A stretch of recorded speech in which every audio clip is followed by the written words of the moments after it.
Good morning students. पिछली class में हमने बात की थी खिलाफत आंदोलन के बारे में, जो मुस्लिम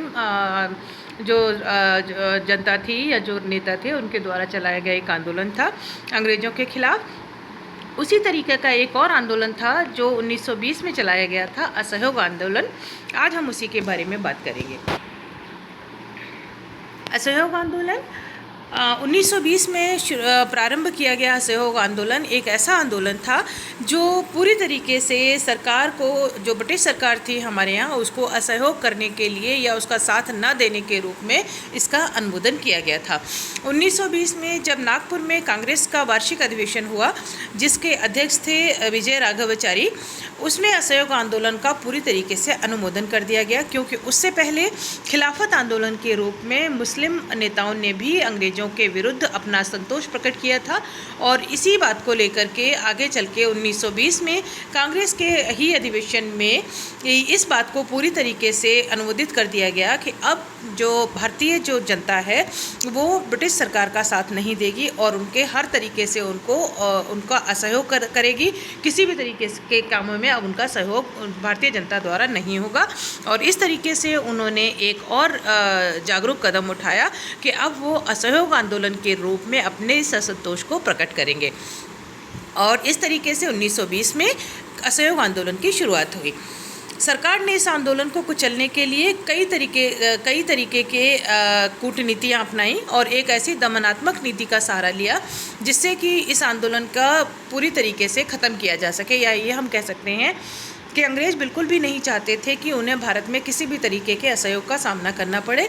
इसीलिए उन्होंने इसे पूरी तरीके से दबाने के लिए या इस आंदोलन को आगे ना बढ़ने देने के लिए ऐसी दमनात्मक नीति का सहारा लिया कि इस आंदोलन को बीच में ही स्थगित करना पड़ा। या हम ये भी कह सकते हैं कि इस आंदोलन के स्वरूप में और इसके स्थान में परिवर्तन लाना भारतीय जो नेता थे उनकी एक मजबूरी बन गई। इसीलिए ये असहयोग जो आंदोलन है, इसमें जगह जगह इसके स्वरूप के साथ साथ इसका स्थान परिवर्तन भी किया गया। और इस तरीके से इसका जिस तरीके से इस आंदोलन की शुरुआत की गई थी, ये उस तरह से शुरू ना होकर के इसमें कई तरीके की भिन्नताएं देखने के लिए मिली। असहयोग आंदोलन के कारण क्या थे? तो जैसा अभी हमने देखा था कि खिलाफत आंदोलन जो था वो टर्की के प्रति जो ब्रिटिश सरकार ने जो अपना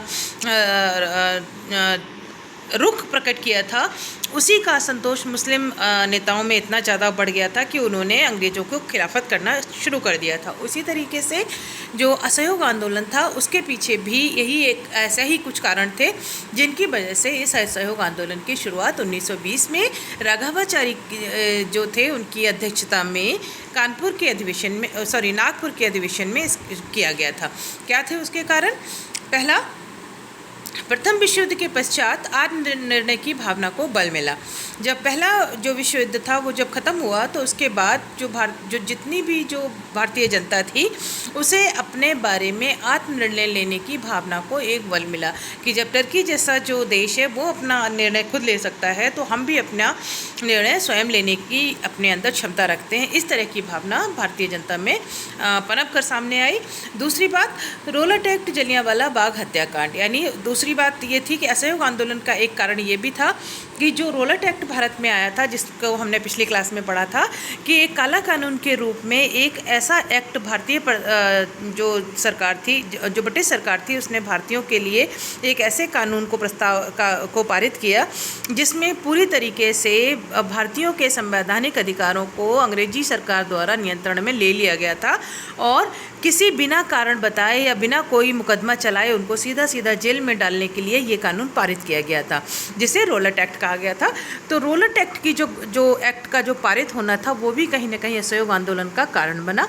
दूसरी बात, रोलट एक्ट का विरोध करते हुए ही आपको याद होगा कि सैफुद्दीन किचलू जो थे उनकी गिरफ्तारी कर ली गई थी इस एक्ट के तहत ही, और उसको उनकी गिरफ्तारी का विरोध करने के लिए ही जो अमृतसर में जलियांवाला बाग में एक सभा का आयोजन किया गया था, जिसमें इस बात पर विचार किया जा रहा था कि सैफुद्दीन किचलू और उनके साथ गिरफ्तार हुए भारतीय नेताओं को किस तरीके से जेल से छुड़ाया जा सके।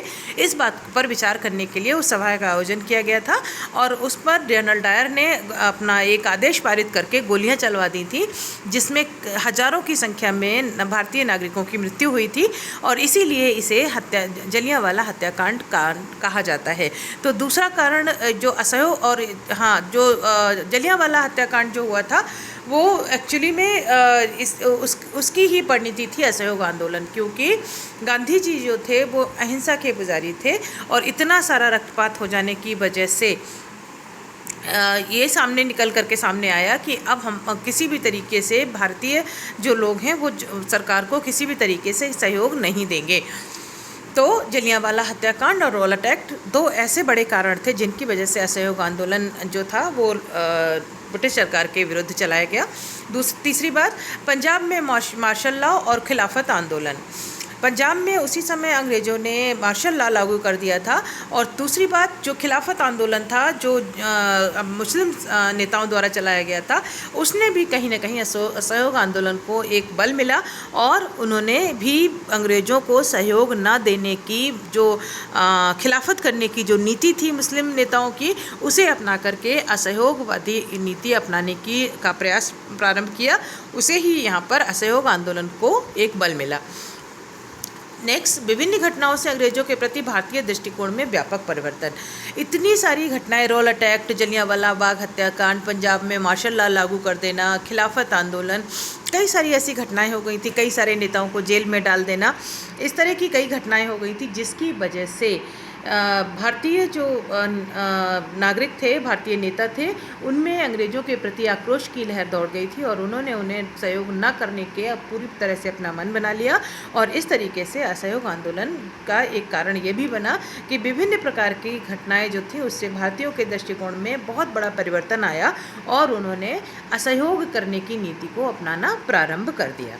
तो ये थे कुछ असहयोग आंदोलन के कारण। अब हम बात करते हैं कि असहयोग आंदोलन के प्रभाव क्या हुए। असहयोग आंदोलन का अगर हम देखें तो क्योंकि ये कुछ ऐसी घटनाओं की ही परिणति थी जिसकी वजह से अंग्रेजी सरकार के द्वारा किए गए कुछ ऐसे दमनात्मक कार्य या कुछ ऐसी घटनाएं जिसकी वजह से भारतीय जो जनता थी उसमें एक आक्रोश की स्थिति पैदा हुई, और फलस्वरूप उन्होंने असहयोग करने की ठानी और असहयोग आंदोलन की शुरुआत की। इसके प्रभाव क्या हुए थे?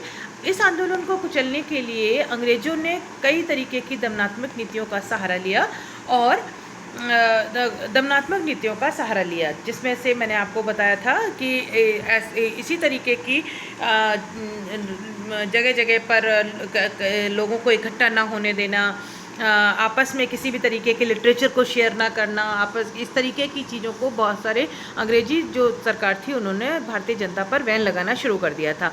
इसी की वजह से, यानी जो उसकी जो दमनात्मक नीति थी कि अगर किसी 4 लोगों को देखो तो जेल में डाल दो, कई इस तरीके की जो नीतियाँ थीं, उसकी वजह से भी इस असहयोग आंदोलन की शुरुआत हुई, और इसके प्रभाव ये पड़े कि 5 फरवरी सन 1922 को चौरी चौरा कांड हो गया। चौरी चौरा की घटना आप सब जानते होंगे कि 1922 में एक चौरी चौरा नामक एक स्थान था जहां पर एक जनता का जुलूस निकल रहा था, जिसमें पुलिस वालों ने लाठीचार्ज कर दिया, और उसका बदला लेने के लिए जो भारतीय किसान थे जो उस रैली में शामिल थे, उन्होंने पुलिस थाने पर एक हमला किया जिसमें करीब 22 पुलिस वाले मारे गए थे, और इसीलिए इस घटना को चौरी चौरा कांड का नाम दिया गया है कि ये बहुत बड़ी एक ऐसी घटना थी जो अंग्रेज सरकार के खिलाफ अपने प्रदर्शन को जारी रखते हुए भारतीयों द्वारा की गई थी। नेक्स्ट, गांधी जी द्वारा 12 फरवरी सन 1922 को बारदोली में हुई कांग्रेस कार्यसमिति की बैठक में असहयोग आंदोलन को वापस लेने का निर्णय ले लिया गया। यस, असहयोग आंदोलन का एक और प्रभाव ये हुआ कि कहाँ तो ये आंदोलन अंग्रेज़ों को सहयोग न कर देने के लिए प्रारंभ किया गया था, लेकिन चौरी चौरा जैसी घटना होने के बाद गांधी जी जो थे वो अहिंसा के पुजारी थे, या हम ये कह सकते हैं हिंसा में विश्वास नहीं रखते थे। इसीलिए चौरी चौरा में होने वाली घटना या कांड को उन्होंने बहुत सीरियसली लिया और उन्होंने उससे आहत होकर के 12 फरवरी सन 1922 को बारदोली में कांग्रेस समिति की बैठक में असहयोग आंदोलन को वापस लेने का निर्णय ले लिया। यानी पूरी तरीके से उन्होंने ये घोषणा कर दी कि चौरी चौरा का जो कांड हुआ है वो बहुत ही हिंसात्मक है और हमारा जो तरीका है वो हिंसावादी नहीं है, और हम इस तरीके से इस हिंसा का विरोध कर रहे हैं। और उस विरोध स्वरूप उन्होंने असहयोग आंदोलन को वापस लेने का निर्णय ले लिया। तो ये थे असहयोग आंदोलन के कुछ प्रभाव। अब हम आज की जो हमारी क्लास है इसमें इतना ही। नेक्स्ट क्लास में हम इसके आगे की चीज़ को कंटिन्यू करेंगे। धन्यवाद। Have a nice day.